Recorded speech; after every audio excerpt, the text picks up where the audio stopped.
Lord Jahad! Lord Jahad! What is it? It's Urek Song, sir. They're staging an attack on the castle. Is a door nearby? Yes, sir. She said to tell you that she was going to take the army herself and engage the foe. But they have Urek Mazino on their side, sir. Tell her to send the army to the main forces and their leader, Baker Yoon. And what about Mazino, my lord? I will go handle him myself. We came all the way here to get some answers from the big guy, but he ain't showing. Urek Mazino, you have never been so reckless before. Why are you doing this? This is merely another step we have to do to leave this cage of a tower, Jahad. I see. Then this floor will be too small for what happens next. Urek Mazino. Now we're talking! Let's decide this once and for all! Jahad! Hey guys, Tower Urek here, and I'm bringing you another Tower of God versus battle today. And this versus battle is probably my most anticipated one that I've done, and one that I've been working on in the background of all my videos so far. And I'm happy to bring it to you today, and that will be Ranker Urek Mazino versus the King of the Tower, Jahad himself. So, without further ado, I will not be making this intro long because this video is already very long as it is. Hope you guys like it, and let's get into the scaling. Alright, let's start off with the ranking of Urek Mazino first. Being ranked number 4 in the entire tower, and there are many that argue in the community that he is only number 4 because while him and Jahad may be more of equal, Jahad, being the king of the tower, has more political sway in the rankings, because the rankings are not just pure power and are actually like accomplishment based and like political based. So there are many people that are lower in the rankings because their political sway is not that like impressive compared to others, and the same vice versa, right? This is because while you're being very influential in the Tower of God world, the co-leader of Urek Song and everything, but Gusting himself has stated that Urek Song is more like a club of kids compared to the 10 great families or Jahad's army, right? Urek himself has been stated to be able to serve every single position in the tower, from fisherman to all the things, that being his main position, right? Fisherman. But it's been more stated that his normal positions being wave controller as like a little bit, right? And mostly fisherman. Normally he doesn't get involved in other positions. Like you can't really imagine with Urek's personality that he would be like sitting inside of a lighthouse doing calculations, doing all that kind of stuff. So he probably can use a lighthouse like basically and like use barriers and all that stuff, but it's not in his personality or in character for him to do that stuff. A feat that I found interesting while searching this video up is that Urek Mazino, while standing in his final position, was able to knock out a light bearer standing in his final position, which is confusing. That confused me too when I first read it. But what it basically means, imagine it as the final position of a fisherman is standing still, right? Like standing head first against the opponent, and the final position of a light bearer is being far away, being the control tower of the team, basically doing calculations from afar. And basically what this means is that Urek was able to, while standing probably still, probably just punched the air and was still able to knock out a light bearer that was really far away from him and still win that fight, because even while not being anywhere near close to the light bearer. So that's how I took the feat, which is very impressive, but we'll see way more impressive feats down the road. Urek Mazino was able to climb the tower faster than any other known person. It only took him 50 years, where it takes somebody normally like 100 or hundreds of years, right, to climb the tower. So this means that he did climb the tower faster than Jahad, but just like I mentioned in my Data Jahad versus Data Urek video, which you should go check out to get more context on this, Jahad had to take more extreme tests from the administrators of the tower, where Urek came into the tower in Jahad's system already, so he had to take the normal tests that we have seen throughout the series, not the more difficult tests from the administrators and all the ancient beings of the tower. Urek Mazino, in his first appearance, basically came in and fodderized 3 rankers, and after he did this, he said that for him not to be embarrassed talking about it, it had to be 1,000 rankers versus just him, which is impressive.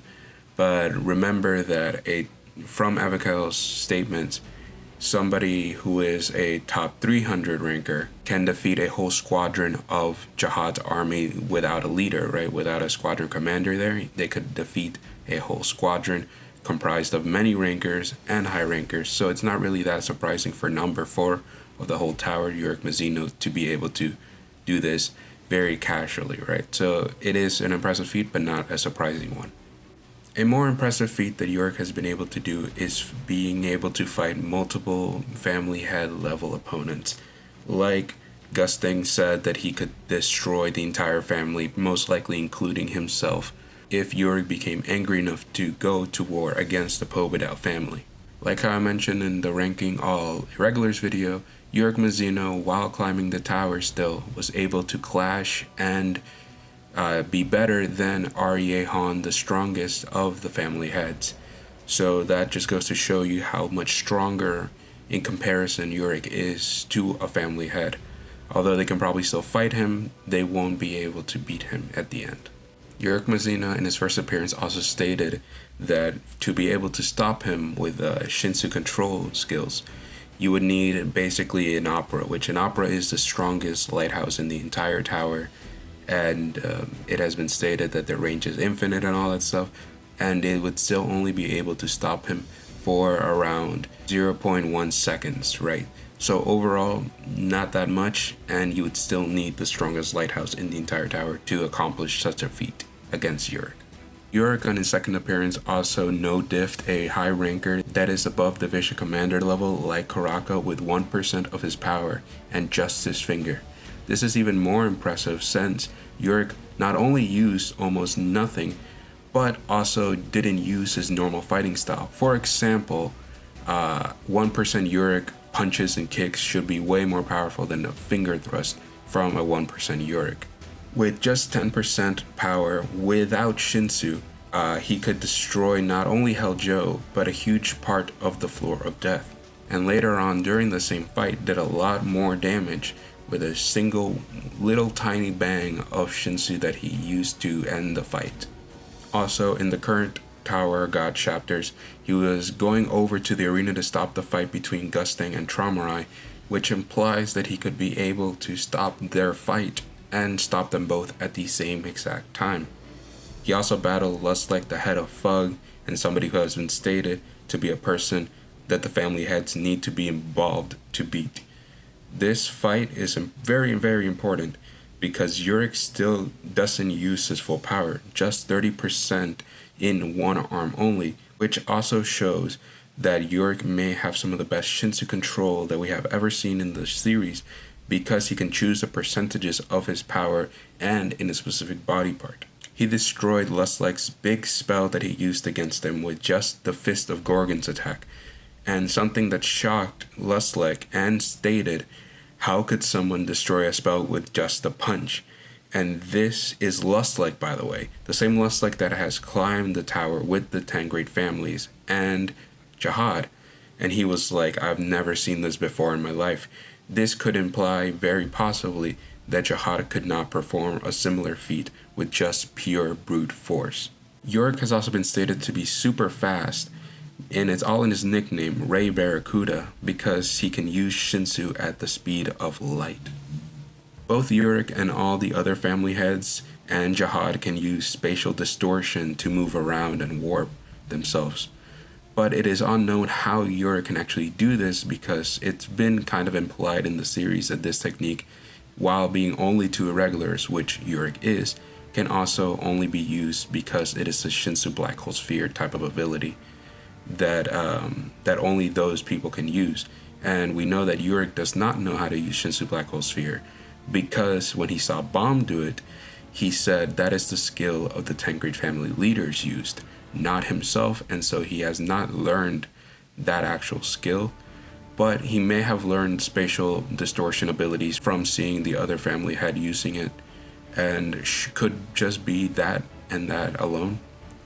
The last point that I wanted to bring up is that Urek was able to compress a whole forest for his best friend Baek Ryun so he can carry it around with him. He also put wings on it, so that shows you his level of control with Shinsu and with the world of Tower of God itself.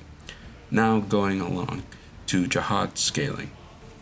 Alright, so Jahad, the king of the tower, and being the number 1 ranker of the tower before other regulars arrived in the tower like Pentaminum and Enryu. Jahad holds terrifying amount of skill and power, and despite his lack of recorded battles, Jahad has maintained the rank of 3rd due to his overwhelming abilities still being well known, and because he is the king of the tower and is pretty famous. He was the strongest out of all the original irregulars who climbed the tower, and White Sword Aryehon, the strongest of the family heads, admitted his superiority that Jahad has over him, so much so that he and Jahad fought 10 times, and Jahad beat him every single time, and he became Jahad's servant afterwards. Jahad during Genesis was able to destroy Kelhalam's team with no issue, Kelhalam only surviving because Jahad led him. His blood itself also seems to be more special than the other regulars, because just infusing his blood into a princess of Jahad, basically like somebody who's not from the 10 grade families, like Endorsi, is able to become more physically stronger than any other pure 10 grade family members, like Ran or Novik or Aguero and all that stuff, and they are considered the ultimate species of the tower. So Jahad's blood overall just seems very overpowered and just different from every other irregular that we have seen. A data version of King Jahad, who is noted to be weaker than the actual real Jahad, is able to no-diff Data Jahad and Data Edwan, who are both advanced ranker levels since they scaled to Bomb, who fought off 2 rankers at the same time, their attacks having no effect at all against him.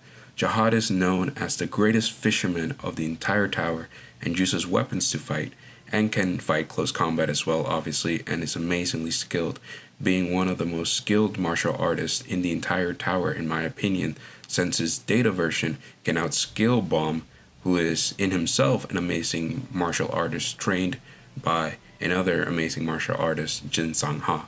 Jahad actually doesn't have any speed scaling, but he can use spatial distortion like I mentioned before, just like Urek, and so it doesn't mean much, but at least Urek has the speed of light scaling stuff.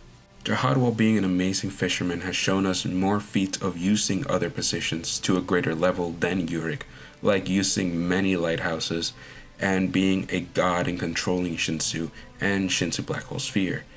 He can make more than 30 bangs as a D rank regular and is able to absorb the Shinsu Black Hole Sphere into his body to blast it at all different directions. He's also able to use a piercing technique from a distance to disrupt somebody's Shinsu from a range. He can make planet-like constructs out of Shinsu and summon many giant golden Shinsu needles to destroy his enemies. Jahad also has a demon inside of him, just like Bomb, that he can turn his face into and use red horns to attack from a distance. Jahad also seems to be an amazing spellcaster, since he was the one who made the spells on the 13 months to create them into the ultimate spell weapons, as Hwaryun described them, and that even the administrators cannot undo that spell on the 13 months. Finally, Jahad's most broken skill, in my opinion, is that he can see fate, and not just see it, he can interact with it and change it to manipulate others with the same ability, like Kelhalam, where he got tricked twice, tricking Kelhalam to the point where, despite seeing him asleep in his floating castle, Kelhalam didn't even know what Jahad looked like, and when he sent Yasaracha to the wall of peaceful coexistence so that he could turn Kelhalam's attempts to use the K9 people against him and Jama and everyone else. overall there is less to actually discuss with the scaling of King Jahad than Urek, but everything we have seen from his data self and his data king self, as you would say, is very impressive and overall still deserving of being one of the top rankers in the entire tower. Now, before getting into the actual conclusion of this fight that I believe would happen, let us do some character statements, because many characters have actually stated who would win in each battle for both sides. So let's look at some of those right now. First, for Urek's side, we have Garam and Kalhalam.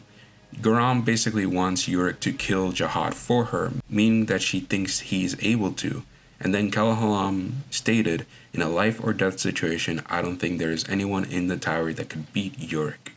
Both of these characters should know of Jahad and have seen him before, Garam being a princess of Jahad, and Kalhalam fighting Jahad with his team directly. Then on Jahad's side, there is Arye Han and Pobadao Gustang, who have said that Urek can't beat Jahad.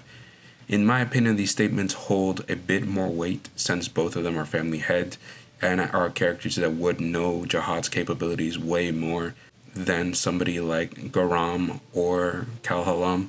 But overall, you could also make the argument that they hold more bias towards Jahad since he is their original leader. In conclusion, I think this battle is very similar to their fight that I did as regulars that we looked at before, but just in a more godly scale. I still believe Urek is actually stronger physically than Jahad in pure power, speed, and endurance, and he's not being as overwhelmed as he was before in Shinsu control, since he has way more feats as a ranker, using Shinsu like his Fist of Gorgon attack, being able to make so many Shinsu all around to destroy the spell of Lustlike, and he is able to use spatial distortion. His Shinsu control, as in his output, is way better than Jahad's because we have seen him use his power in percentages and in specific parts of his body. Jahad is still more talented in other positions like light bearing and wave controller, but overall these mean less in this fight since we know that Jahad won't be able to freeze Urek with reverse flow control or lighthouses if an opera, the strongest lighthouse, cannot stop him more than a couple seconds.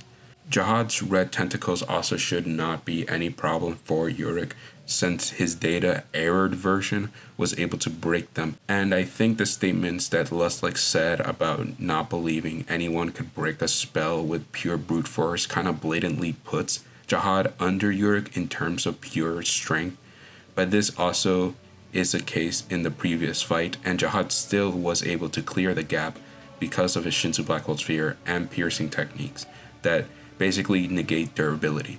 And I think they affect this fight even more so than the last one because we have seen how massive a single bang of Shinsu Black Hole Sphere from a family head is, that being Traumarai, where it was able to destroy the entire nest, and Jahad, in my opinion, should have the strongest Shinsu Black Hole Sphere out of all the original 13 irregulars. So I think Jahad can definitely damage Urek from a much larger distance than he could have before. This fight, in my opinion, is very much like the Tower of God version of Gojo versus Akuna, but with this scaling so much more destructive, right? This battle would last forever with Urek destroying every single trick Jahad can pull out, but after a few back and forths of close combat between both of them, which Jahad should have the advantage somewhat because he has more skills, but Urek has more power, so that should even it out in my opinion. Jahad would start using Shinsu Black Hole Sphere, absorbing it into his body, and with his eyes looking golden and a flash of godly light blasting from his body, he pushes Urek away, and little by little he pushes Urek back more and more with eternal damage using piercing technique and some spells that he can throw in there to confuse Urek. As we have seen that Lustlike has been able to, just using spells, confuse Urek and get the better of him many times during their fight. After a while, Jahad would be flying in the sky, now looking like a god, flowing with golden energy, looking down at the champion of the tower, and saying, "You'd fought well, Urek Mazino, but I have foreseen this battle's fate. and you cannot win. Urek, hearing the statement that Jahad made, just smiles and says, "When have I ever listened to fate?" And so he starts charging up, his whole body glowing from the power that he is emitting, destroying everything and shaking the entire floor in the process. This floor only being intact from this battle because of the administrators keeping their powers contained enough. Urek finally yells, "100%! Scorching Champion's Fist of Death!" Jahad, looking at the amazing display of power, would crack a small smile and say, "What an adventure this was." Also powering up and covering his blade that he pulled out with Shinsu Black Hole Sphere, and yell, "Jahad style, Shinsu Black Hole Sphere, King's Judgment." As the two golden warriors attacks clash and the whole floor shakes from the nuclear explosion that just dropped, the smoke of the aftermath clears and Jahad's missing half of his body, with the needle that Jahad pulled out going through Urek Mazino's torso, stabbing all the way into his back where his Wokhai Sung tattoo is, blood leaking from both of the gods. And Jahad says while smiling at Urek, "I can't believe you managed to overpower my Shinsu Black Hole Sphere with the raw Shinsu. You were the best adventure of my entire life, Urek Mazino." Urek, while blood slowly dripping down from his mouth, says, "I'm not gonna be your last adventure, Jahad. And there's a certain baby that's gonna meet you soon." And Jahad, looking at him with a knowing expression, pulls the needle out of Urek's body, and Urek's body falls to the ground. Jahad, walking away from the battle, says merely under his breath, "I know." So, hope you guys all enjoyed this video and this fight. What do you think? Do you agree? Do you disagree? Did you think I left anything out? Any feats? And hope that you guys like this video enough to leave a like, and hope you want to keep following this channel because I have a lot of more projects in the wing waiting to be cooked up and ready to go. All that being said, wish you all a wonderful day, and remember, I will always be here to explain to you the truth, and if the truth is not clear, I will give you my opinion on the truth. Have a wonderful day, guys. Bye.